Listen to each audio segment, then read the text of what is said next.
Bonjour les amis du petit jardin, on se retrouve aujourd'hui en ce mois d'octobre. Alors, je suis très content de pouvoir vous retrouver. C'est vrai que ça faisait quelques semaines, voire quelques mois qu'on n'avait pas fait de vidéo.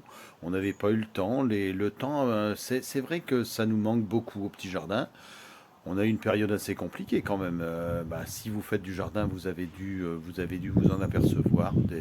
Des pluies au moment où il en fallait pas, puis une grosse sécheresse. On a eu des périodes de doute, comme beaucoup. Je pense beaucoup de gens ont eu des périodes de doute. Je pense qu'il y a eu aussi des gens dans le sud de la France qui ont été encore plus impactés que nous par le climat. Au final, on s'en est bien tiré. Donc aujourd'hui, je voulais faire cette petite vidéo pour vous montrer un petit peu ce qu'on avait réussi quand même à faire cette année. Ça a été vraiment pas mal. Alors on est au mois d'octobre les amis, et pourtant on a toujours des tomates. Ça c'est à noter quand même, donc j'ai vendu des tomates ce matin. Et puis là, on est en pleine récolte à l'heure actuelle de ce qui est courge, de ce qui est colocante. Donc comme vous voyez derrière, là les colocantes, ça a bien donné. Il y a une grosse partie déjà qui est partie. Ça c'est le dernier parc en fait. Le dernier parc, je les ai nettoyés ce matin. Et puis j'avais envie de partager avec vous ce qui se passait un petit peu sur le petit jardin. Donc je vous invite à suivre cette petite vidéo. J'espère que vous allez y prendre du plaisir comme moi à vous partager toutes ces belles avancées. Et puis allez, on est parti pour cette vidéo. Donc les amis, en ce dimanche, on doit vous avouer, il y a un beau soleil encore en cette fin d'après-midi, mais il fait un petit peu frais. Donc là, on va se diriger dans la serre et puis je vais vous montrer un petit peu que les Christophines qu'on avait planté l'année dernière, qui nous avait donné quelques fruits et qu'on a réussi à refaire fructifier cette année, elles donnent bien. Et puis vous allez voir que les fruits seront vraiment nombreux cette année. Et puis on va avoir une belle récolte, je pense. Alors ambiance un petit peu jungle sous ces belles Christophines. Alors là, regardez comme c'est joli. On est très content de cette culture cette année. Bon, elle est aidée quand même par ce temps qui est quand même assez beau et qui persiste. Donc bien sûr, on a toujours des tomates dans cette serre. On a toujours des tomates. Et puis, c'est Christophine qui sont bien en train de pousser. Donc ici, de la Christophine blanche. Alors c'est des fruits qu'on avait réussi à replanter de notre... Donc on avait eu 3 fruits l'année dernière. Donc il y avait un fruit de Christophine verte et 2 Christophine blanches. Donc on a réussi à faire des plants. Et puis on s'est aperçu cette année que sur un des côtés de la serre, une Christophine qui avait été replantée, qui avait été plantée l'année dernière, était ressortie en fait de l'année dernière. Donc là c'est pour ça que on a un superbe plan cette année sur ce côté de la serre. Les autres sont un petit peu moins gros, mais je pense que c'est dû aussi au fait que y ait des branches qui datent de 2 ans en fait, enfin qui datent de l'année dernière. Donc là on a vraiment des beaux fruits. Je pense qu'on aura, allez, je pense une vingtaine de kilos, parce que là sur l'ensemble des fruits, je pense que ça doit faire une vingtaine de kilos au final parce que les fruits sont très lourds. Alors ici, la Christophine verte, qui est un petit peu moins productive. Donc on gardera quand même un fruit, je pense, pour faire les plants de l'année prochaine. Mais on laissera en terre, puisqu'on sait que ça fonctionne, ce plant de Christophine verte en le recouvrant, en le paillant pour essayer de le conserver pour l'année suivante. On va voir ce que ça donne. Après, en fonction de l'hiver, s'il est plus ou moins froid, on verra ce que ça donne. Mais bon, l'année dernière, il y avait quand même eu des belles gelées, puis on a réussi à conserver quand même le plant de Christophine blanche à côté. Donc ça fait plaisir les amis, ça fait plaisir de voir ces beaux fruits qui réussissent à s'adapter chez nous. Et puis comme vous pouvez le voir, on a toujours ces belles tomates. Mois d'octobre les amis, les mois d'octobre dans le nord, c'est quand même super agréable. Alors là on a fait aussi cette année une nouvelle culture, c'est le tomatillo. Alors le tomatillo, c'est de la famille des physalis. Et puis c'est du tomatillo violet. Donc là on en a récolté déjà pas mal. Ça tombe. On va voir ce que ça va donner. Alors ce sont des gros fruits. Je vais essayer de vous en ouvrir un. Des gros fruits qui ressemblent à une tomate. C'est le coqueret du Pérou et puis la tomate en fait. Vraiment des gros fruits. Alors ça c'est pas le plus gros. Mais vous voyez, par rapport aux doigts, c'est quand même assez important. Une culture dont on est assez fier aussi là cette année, c'est l'aubergine. Alors l'aubergine, elle a donné des quantités énormes de fruits. Alors sans doute dû à l'implantation qu'on lui a donnée. Alors on a bâché tout, hein, les amis, on a bâché tout, ça a été bien arrosé dans un premier temps. Et puis cette année, bien sûr, comme le temps avait été vraiment pendant un moment très caniculaire, vraiment très chaud, on avait 60 degrés dans la serre, hein. C'était impressionnant. On a décidé d'investir dans ce filet d'ombrage. Et puis on en est vraiment content parce que je vais vous montrer quelques photos d'aubergines assez cocasses là. Vous allez voir ça sur la vidéo, je vais les incruster après. Et puis donc depuis quelques jours, ça fait à peu près un peu plus d'une semaine où on a eu des fleurs qui avaient recommencé à donner. On en a encore là, vous voyez, donc on en a encore quelques fleurs qui en sont en train de réapparaître, dû au climat doux. Et puis de nouvelles aubergines qui réapparaissent. Alors des petites aubergines à regarder par rapport à mon doigt, mais on en a encore quelques-unes qui sont quand même assez imposantes, hein, les amis. Regardez cette petite aubergine qui est réapparue alors que il y a quelques jours on n'en avait plus du tout, qui réapparaissent. Et puis on a quelques variétés aussi qu'on ne connaissait pas d'aubergines jaunes. Bon, j'avais planté pas mal de variétés, mais vous voyez, quand on voit ce type d'aubergine qui réapparaissent, on va essayer de les récolter pour voir ce que ça donne. Mais on a encore quelques aubergines qui réapparaissent en ce mois d'octobre. Alors c'est assez amusant, hein, les amis, parce que généralement nous on réussit pas la culture d'aubergine, mais je pense que par rapport à cet emplacement-là, on a réussi. Donc je pense que on réitérera, même si on dit qu'on ne doit pas mettre des cultures au même endroit sur 2 ans différents, mais sur deux années consécutives. Nous on va recommencer à cet endroit-là. On va bien réamender le terrain. Et puis comme vous voyez, il y a les Christophines qui sont en train de les coloniser parce que là on est un petit peu dans la jungle, là, les amis. On a laissé ça un peu partir. Bon, après avec de bons résultats, hein.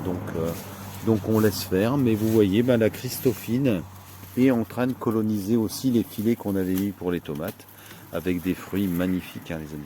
Des fruits magnifiques qui côtoient ces belles tomates, hein, encore bien rouges. Et puis quelques concombres aussi, hein. Donc on a toujours ces belles tomates au mois d'octobre.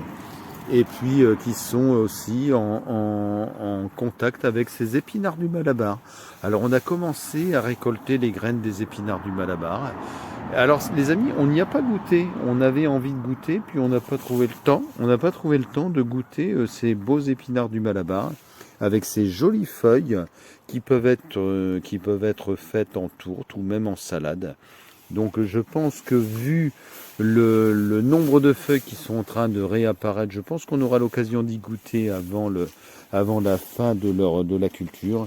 Et puis comme vous voyez, cette profusion en ce mois d'octobre toujours de tomates et puis de fruits qui sont assez quand même exotiques, hein, à la base, qui sont assez exotiques. Je vous mettrai aussi en incrustation dans la vidéo ces beaux melons américains qu'on a eus. Ces beaux melons Carosello et puis ces melons noirs qui jaunissent une fois qu'ils sont mûrs et avec un parfum mais vraiment formidable. Donc je vous mettrai tout ça en incrustation, mais comme vous voyez, on a encore de la profusion au petit jardin.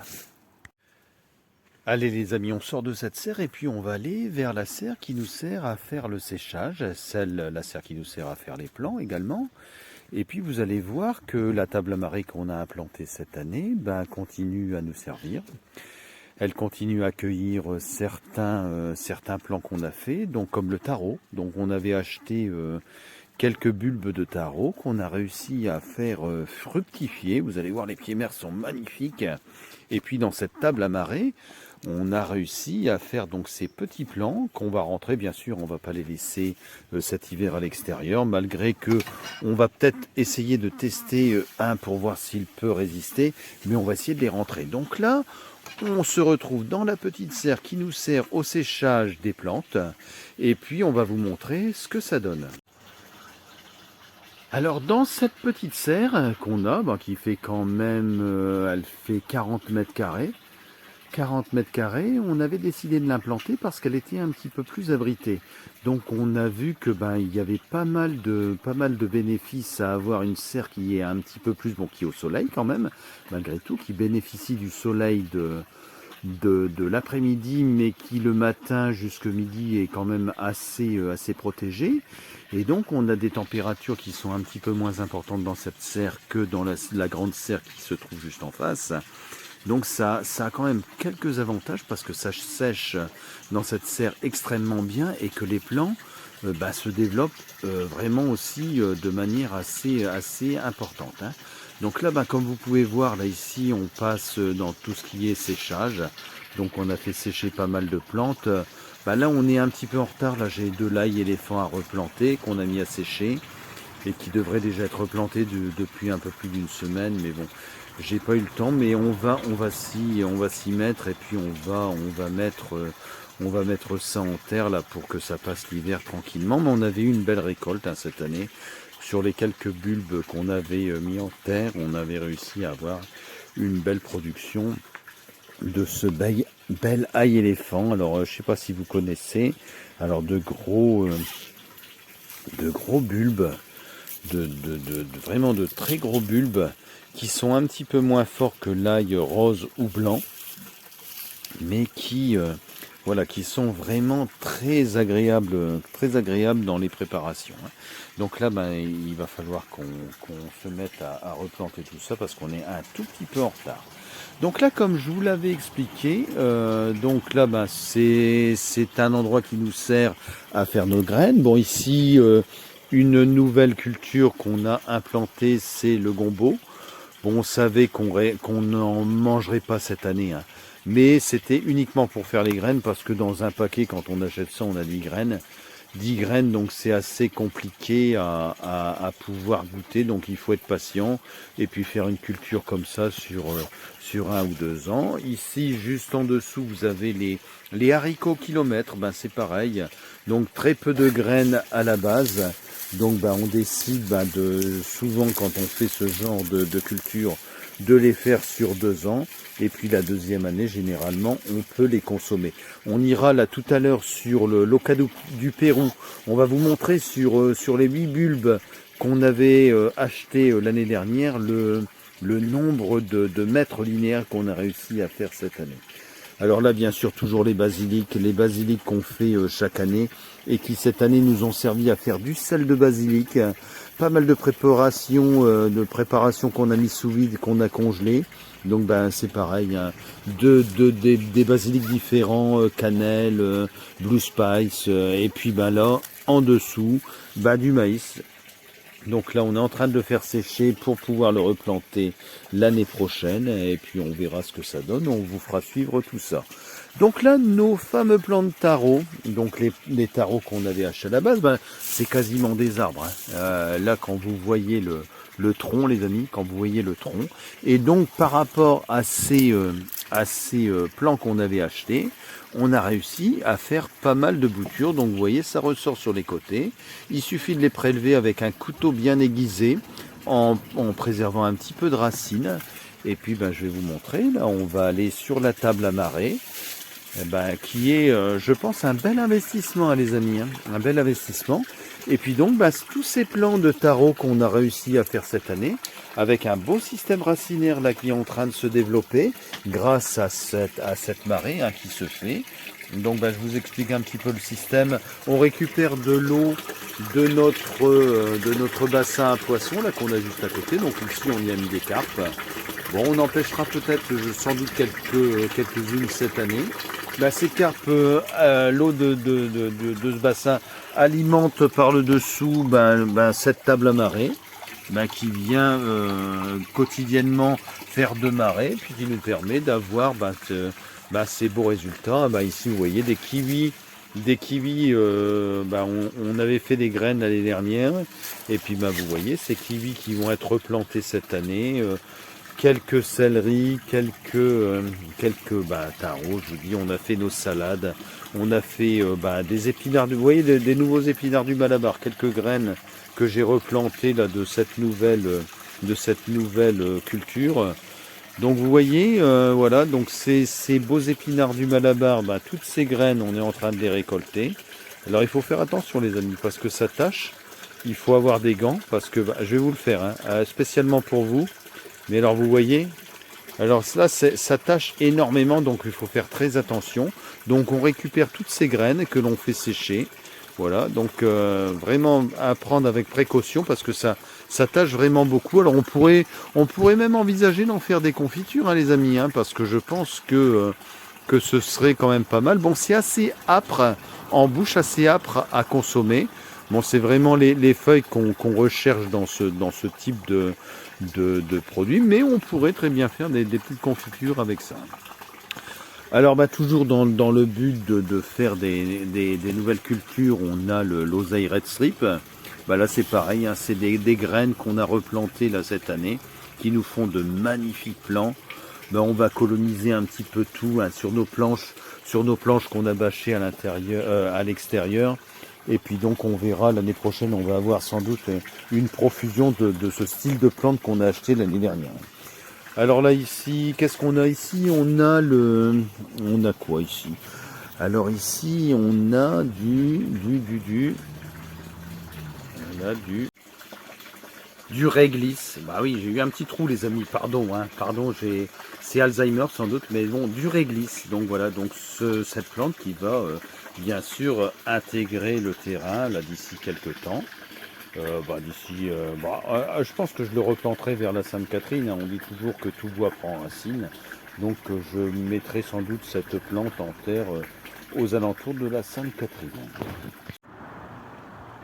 Alors on sort de notre serre et on se dirige vers une des planches qui accueille, comme l'année dernière, les poires de terre. On l'a mis au même endroit. Bon, c'est une planche qui avait été, bien sûr, vraiment très amendée. On avait mis 3 mètres cubes de fumier de cheval et on avait eu des superbes résultats l'année dernière. Et vous voyez, cette plante, nous, on est un petit peu amoureux de cette plante là, qui nous fait de beaux bulbes, qui est vraiment une plante de survie, hein, parce qu'elle donne vraiment des bulbes énormes qui peuvent être conservés pendant 6 mois. Hein. On a réussi à les conserver une grosse partie de l'année. Et puis je vous dis, c'est vraiment une plante très facile à cultiver, même si elle a eu du mal à cause des grosses chaleurs qu'on a eues cette année et le manque d'eau en début de période a vraiment poussé. Mais bon là, elle est en train de prendre une ampleur assez phénoménale. Donc là, on est vraiment très content de cette plante. Et puis on vous avait déjà fait partager sur Facebook les fruits qu'elle pouvait donner. Donc on vous montrera ça là cette année. Je pense que j'aurai l'occasion de vous refaire une nouvelle vidéo. Et maintenant, on se dirige vers les planches de carottes. Là, une belle culture aussi cette année. On se tourne et voilà, on arrive sur les planches de carottes et je vais arracher pour vous un spécimen de carottes blanches. Vous allez voir les grosseurs de ces carottes là cette année, c'est vraiment magnifique. Alors bien sûr, on est obligé avec ce type de carottes qui est vraiment énorme de prendre un outil, hein. Là j'ai pris la fourche bêche. Bon, je vais vous avouer que avant de reprendre la vidéo, je l'avais déjà arraché, donc voilà, ça va être assez facile. Mais sinon, j'en ai bavé un petit peu les amis, hein. J'en ai bavé un petit peu, donc voilà. Voilà le type de carottes qu'on a cette année. Alors pour mieux vous rendre compte, on va retourner dans la cuisine d'été et puis je vais vous montrer un petit peu ce que ça peut donner, hein, parce que là c'est pas forcément parlant, mais je vais vous montrer un petit peu ce que ça donne en grosseur. Alors là, nous voici dans la cuisine d'été. Donc, vous voyez, j'ai mis un petit mètre là à côté. Donc, on va essayer de regarder un petit peu là ce que ça peut donner. Voilà, ça parle. Là, ça parle, les amis. Je vois une petite pièce de 2 € à côté. Mais je vous montre quand même ce que ça peut donner avec un mètre. Regardez, les amis, comme c'est joli. Là, on a vraiment de la belle carotte cette année, hein.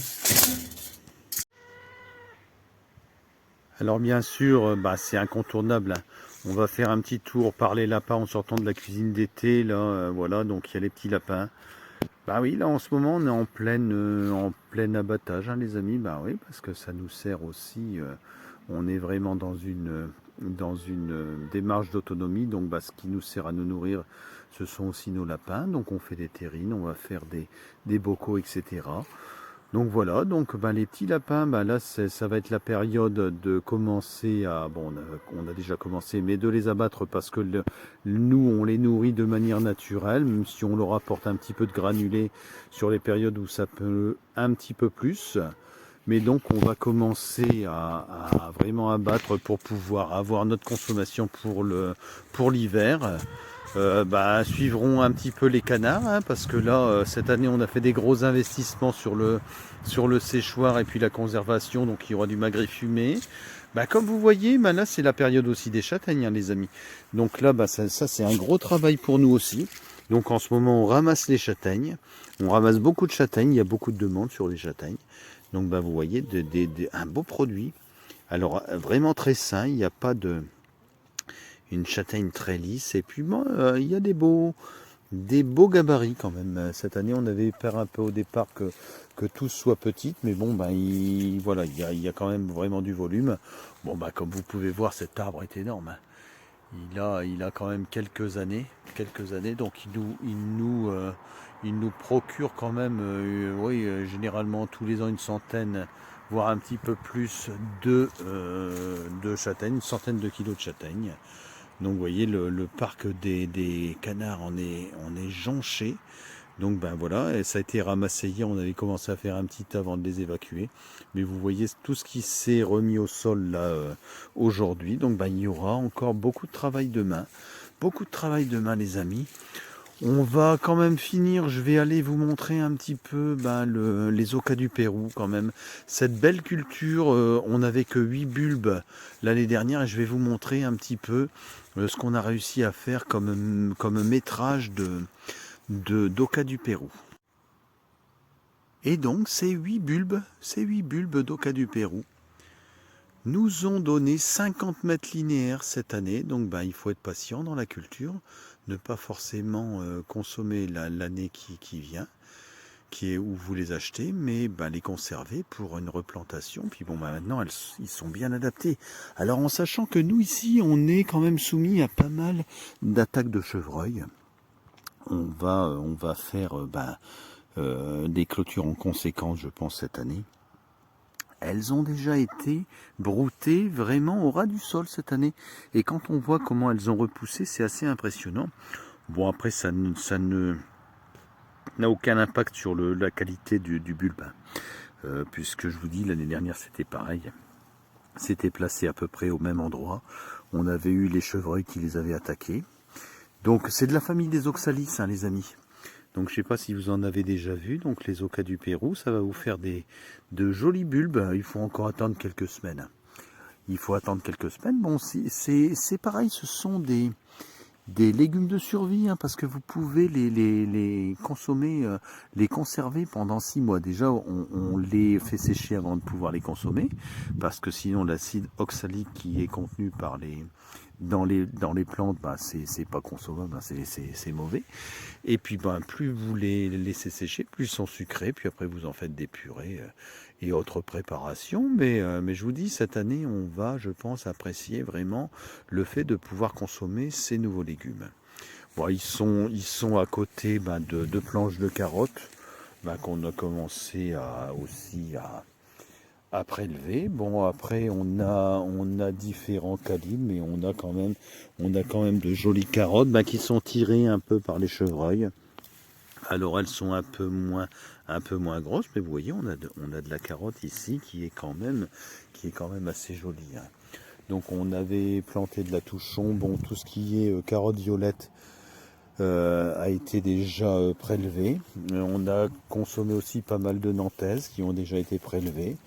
Et puis certaines qui sont ici n'ont pas été forcément démariées, donc elles sont un peu plus petites, mais on s'en sert pour la nourriture des lapins. Mais comme vous pouvez voir, on a quand même de beaux spécimens de carottes plus allongées, hein, puisque ce ne sont pas les mêmes variétés, bien orange, bien pleines. Donc voilà le type de carottes aussi qui sont sur ces planches. Bon, bien sûr, là va venir d'ici quelques jours les boutures qui vont être à prélever sur les fraisiers, parce que on va doubler notre parc de carottes. On devait le faire cette année, on n'a pas eu le temps. Moi j'ai quand même implanté de nouvelles bâches, mais il y aura de nouvelles bâches qui vont être mises. On se dirigera juste après vers là où se trouvaient les colocanes qui ont été récoltés. Donc là on a commencé à remettre de la bâche.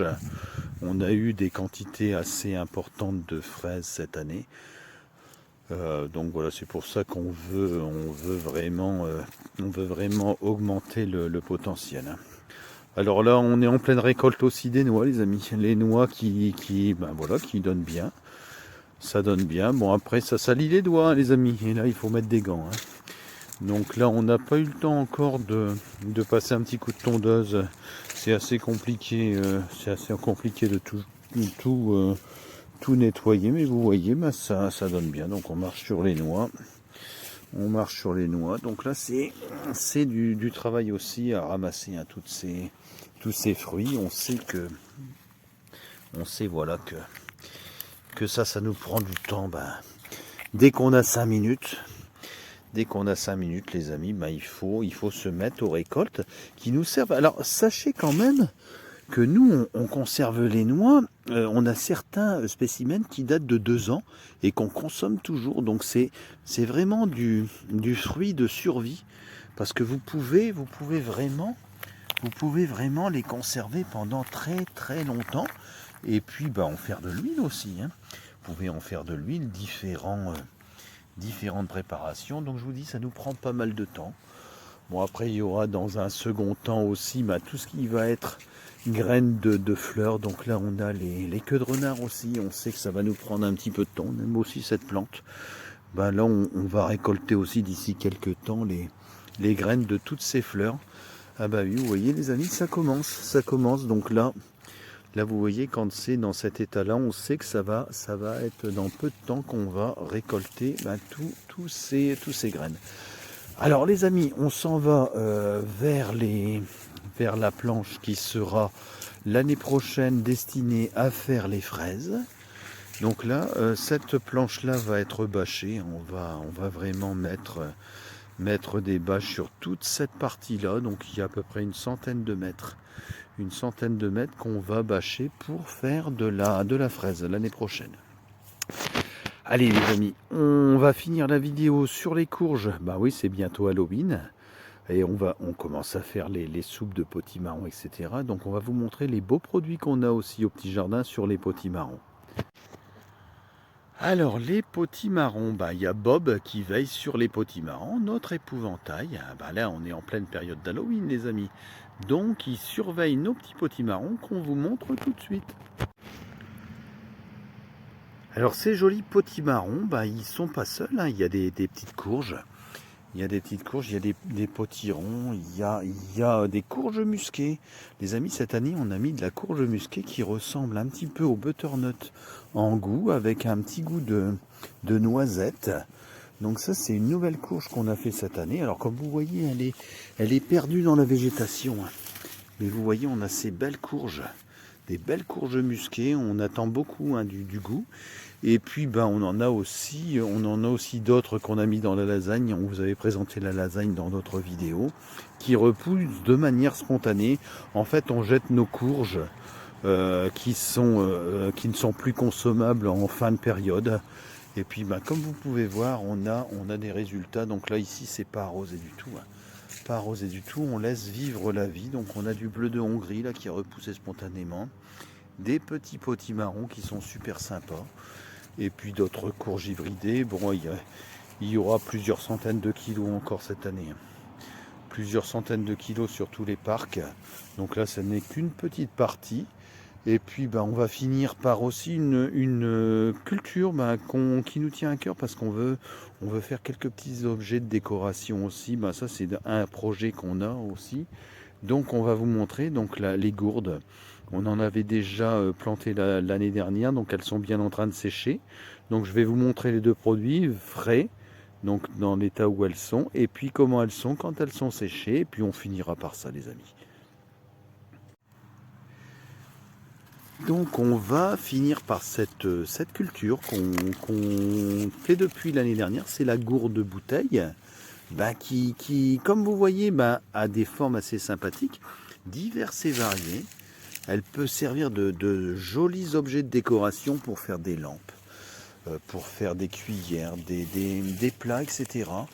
Donc comme vous pouvez le voir, elle est vraiment de, de forme, de longueur, de grosseur vraiment très variée. Et puis donc là, bon, elles sont à l'état encore fraîches. Elles nécessiteront encore quelques semaines de maturation. Bon, vous voyez, c'est vraiment de jolis produits. Et puis on va finir en se retrouvant dans la maison. Je vais vous montrer ce que donnent les produits une fois qu'ils sont séchés depuis 1 an. Et puis on se quittera là-dessus, les amis. Et donc les amis, comme je vous l'avais dit, on se retrouve à l'intérieur pour finir notre vidéo. Je vous montre un petit peu ce que ça donne. Ce que je viens de vous montrer, les gourdes bouteilles qui ont séché depuis 1 an. Donc voilà ce type de produit qu'on veut avoir avec ce genre de culture. Donc écoutez les amis, on va se quitter sur ces belles images. J'espère que la vidéo vous aura plu. On se retrouve, je ne sais pas, peut-être on essaiera d'en faire une dans ces prochaines semaines. Mais en tout cas, très content d'avoir pu partager avec vous toutes ces belles cultures. Et puis une prochaine fois, soyez heureux comme nous le sommes dans notre jardin et passez une bonne semaine les amis.